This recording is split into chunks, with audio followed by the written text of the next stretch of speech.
Welcome to History According to Bob. I'm Professor Bob, and today we're going to look at the city layers of Troy, something that gave Schliemann a great deal of trouble while looking for his Trojan War city, and archaeologists throughout history, because we have a large number of cities, one on top of the other. Now this chart shows the Bronze Age chronology of Troy, and you'll see that it starts with early Bronze Age 2, which is 2900 to 4500 BC. In reality, there is a Troy 0, and it is included in the Troy culture number 1. That would put it back to 3200 BC. So Egypt is being unified by Narmer. At the time, there's a city of sorts, not a giant one, but a city of sorts in this particular site. Maritime period where they believe it was seagoing, and then we have where it becomes a settled Anatolian city with trade, and then you have the High Culture, which was believed to be the time of what most people would think would be the Trojan War. There are other cities after the chart, but they're Troy made by Alexander, by Rome, and so let's look at the problem.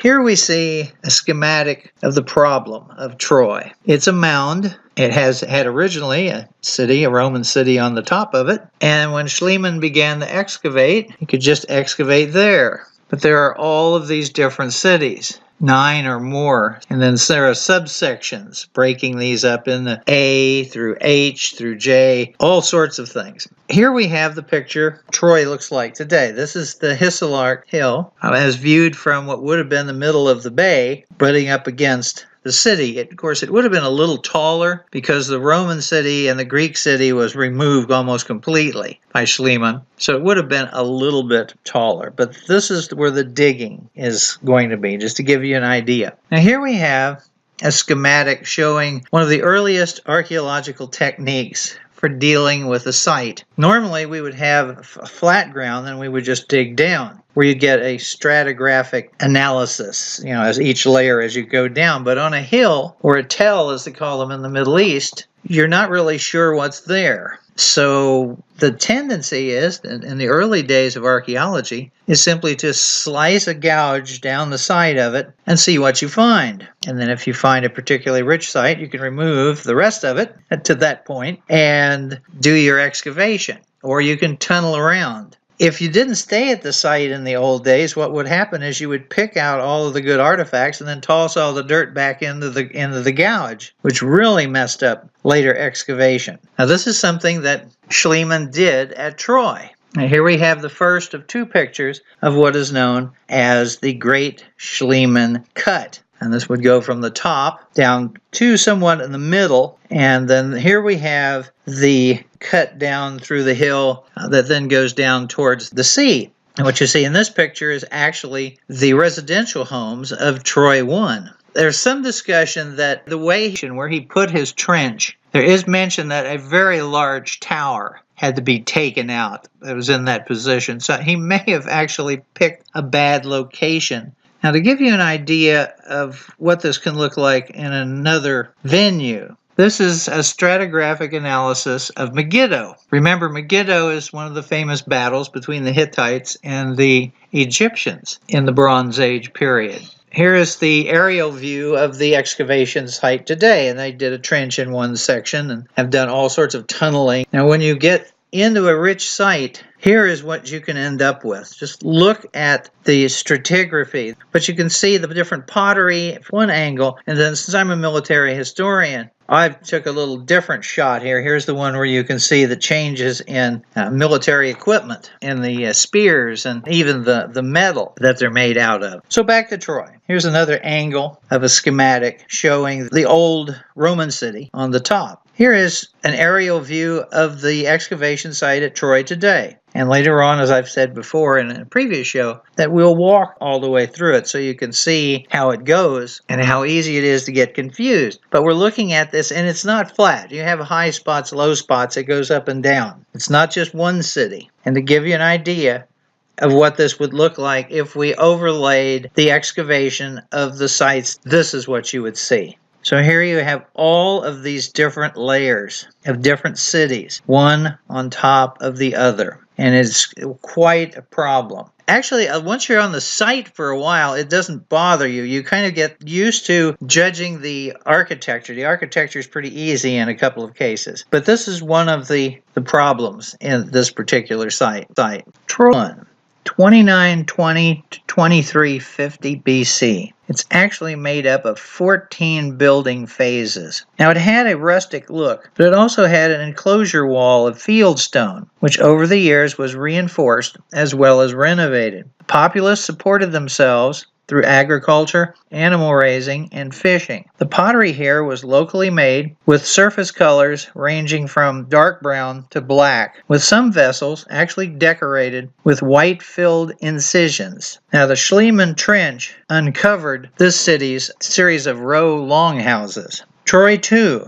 This is 2550 to 2250 BC. The first citadel indicating a ruling class. A mud brick fortification wall, 330 meters in circumference, was built on the sloping stone foundation, reaching as high as 6 meters, which surrounded the citadel, which was almost 9,000 square meters in size. The upper city was planned, was well built, had a magera, which is a long, slim series of structures with front porches enclosed on either side. These probably were shrines and served as focal points for public gatherings. It had a monumental gate, plus gates on the southeast and southwest area of the city. The southwest gate was approached by a steep ramp. It is near this point where Schliemann found his so-called treasure of Priam. There are 8 or more phases of construction on this particular site, with 3 periods of great fires. The trade found here is from all over. Now, one of the issues in this area is tin is plentiful. And of course, tin is the basis of bronze. So this makes for a very rich trade item. Now, the pottery formed at this point is on the potter's wheel and is made in yellow and pinkish buff wares. The lower city, below the citadel, is approximately 90,000 square meters. And it was also surrounded with a defensive wall, but it was a wooden palisade. Troy 3, 2250 to 2200 BC. Finds the same as in Troy 2, implying cultural continuity. Structures on the citadel, however, were smaller and more numerous during the 4 phases of settlement here, with each phase being destroyed by fire. Troy 4 and Troy 5. This would be 2200 to 1740 to 1730 BC. There is a gradual expansion of the citadel to about 18,000 square meters.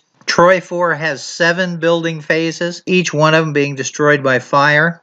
Troy 5 has several building levels, with the last phase also being destroyed by fire. Now, the economic base of Troy 4 was hunting, with influence from inland Anatolia, which indicates that the trading network had broken down and the city was not as important. Pottery portrays the human face, and you find double-handed goblets. Houses built side by side were used to support each other with a common roof. Beginning of Hittite influence in the region.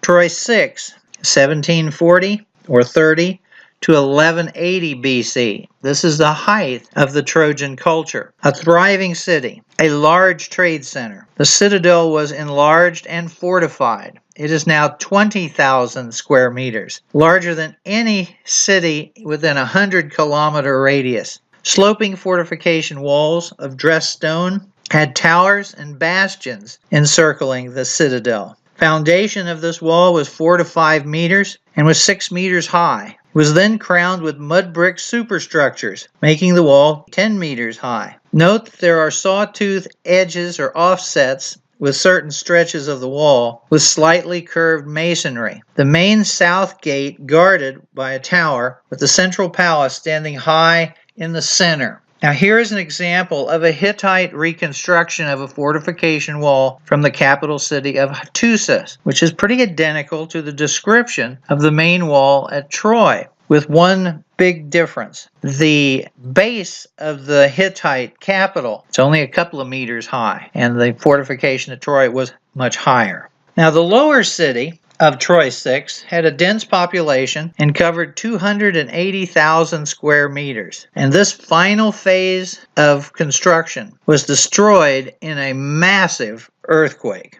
Here is a picture of a much larger town, but similar in design. And this happens to be an aerial view of an artist's conception of what the Hittite capital of Hattusis looked like. Troy 6I, formerly Troy 7. 1300 to 1180 BC. This was a settlement built upon the ruins of Troy 6. Whatever could be salvaged from the earlier structures was reused, in particular, fortifications. Now, new streets were added and new towers were added. The economy once again flourished, but the citadel was outfitted for the first time with storage facilities, and some entrances were actually walled up. Now, this lasted for at least 100 years before being destroyed, probably by invaders. Troy 6J, formerly Troy 7B1, this is what happens when you have all of these different phases, 1180 to 1130 BC. This is a continuation of the earlier mixed culture with simple traditional elements. So it's a regression, if you will, and this phase ended with a partial destruction.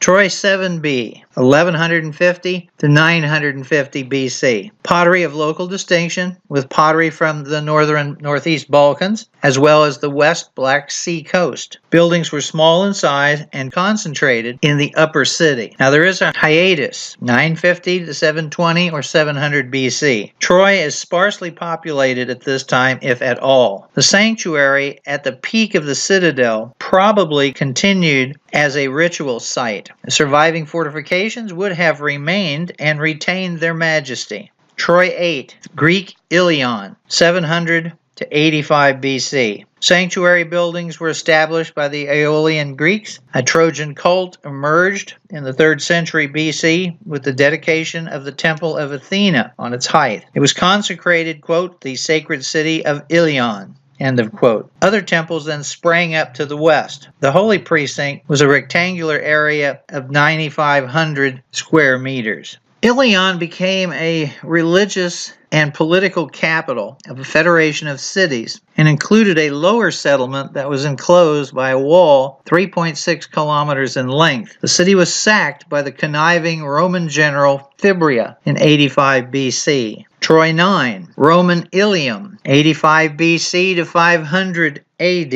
Emperor Augustus restored the Trojan Temple of Athena. All over, city restoration and rebuilding was taking place. The Odeon was repaired by the Emperor Hadrian as well as Emperor Caracalla. A few mosaic floors have survived from this era and a large theater. Donations from all over the Roman Empire continued to pour into Ilium. Now public buildings were added to the Acropolis. But urban development began to dwindle as the empire declined around 500 AD. At least 2 severe earthquakes also ended all of the work. Troy 10, Byzantine Ilium, 12th century, 13th century AD. After the earthquakes, no new settlement attempts were made at Ilion until late 12th century. That's the 1180s, which was located west near the Greco-Roman sanctuary. Burials indicate an increase in population. This was ended by the conquest of the area by the Ottoman Turks. The site would now take a deep slumber until the 1800s.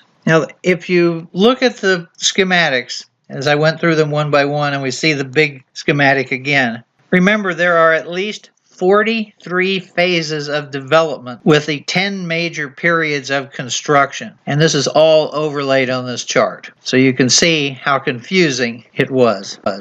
The source for this, as you can see, one of the sources is a revived edition of Troy by Askin.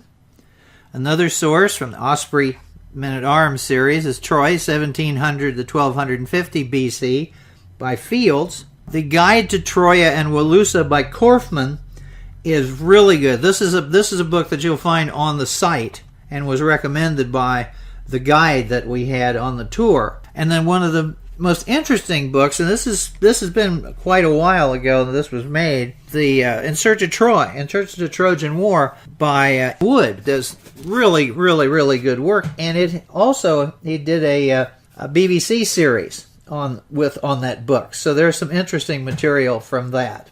So if you go to historyaccordingtobob.com. I do podcasts 6 days a week that are free. You can pick them up there. You can subscribe there. And if you like what we're doing here, feel free to go by the website and donate and sign up or pick up a CD. So I hope you enjoyed this. Thank you very much.